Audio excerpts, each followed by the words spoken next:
Atos capítulo 11, de 1 a 18.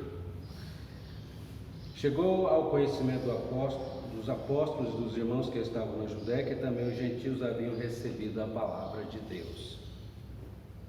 Quando Pedro voltou para Jerusalém, os que eram da circuncisão começaram a questioná-lo, dizendo: você entrou na casa de homens incircuncisos e comeu com eles.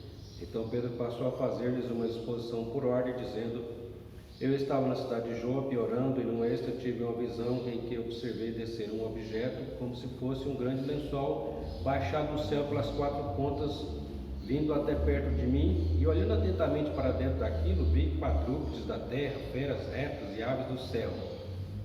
Ouvi também uma voz que me dizia: levanta-te, Pedro, mata e coma. Ao que eu respondi: de modo nenhum, Senhor, porque em minha boca nunca entrou nada que fosse impuro ou imundo. Por segunda vez a voz do céu falou: não consideres impuro aquilo que Deus purificou. Isso se repetiu 3 vezes, e de novo tudo foi recolhido para o céu. E eis que na mesma hora pararam diante da casa em que estávamos 3 homens enviados de Cesareia para se encontrar comigo. Então o Espírito me disse que eu fosse com eles sem hesitar. Foram comigo também esses 6 irmãos. Entramos na casa daquele homem, e ele nos contou como tinha visto na casa dele um anjo em pé, que lhe disse: envia alguém a Jope e mande chamar Simão, que também é chamado de Pedro, o qual lhe dirá palavras mediante as quais você e toda a casa serão salvos. Quando comecei a falar, o Espírito caiu sobre eles, como também sobre nós no princípio.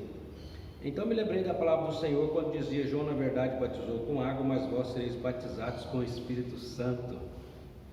Pois se Deus deu a eles o mesmo dom que tinham dado a nós quando cremos no Senhor Jesus, quem era eu para que pudesse resistir a Deus?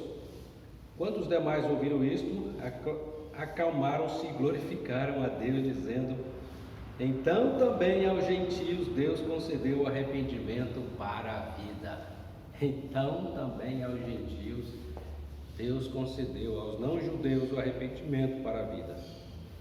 É tão forte a questão da separação, né, entre judeus e gentios, que Pedro teve que explicar por que ele foi na casa de Cornélio, na casa de um incircunciso, né?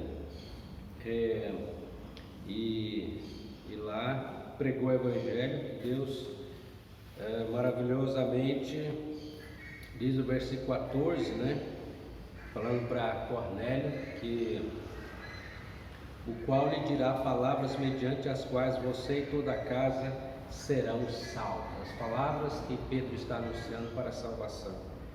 E assim aconteceu. O Espírito Santo veio, porque Jesus é quem batiza com o Espírito Santo, né? Como disse João: eu batizo com água, mas vem um maior que eu, que vos batizará com o Espírito Santo. E a conversão acontece, né, para a glória de Deus.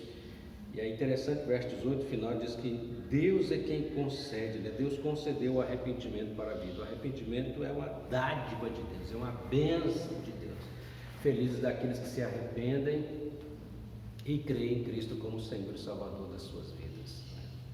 Oremos por isso, para que Deus nos dê a graça de romper as barreiras e de ver cada vez mais pessoas se arrependendo e crendo em Cristo como Senhor e Salvador das suas vidas.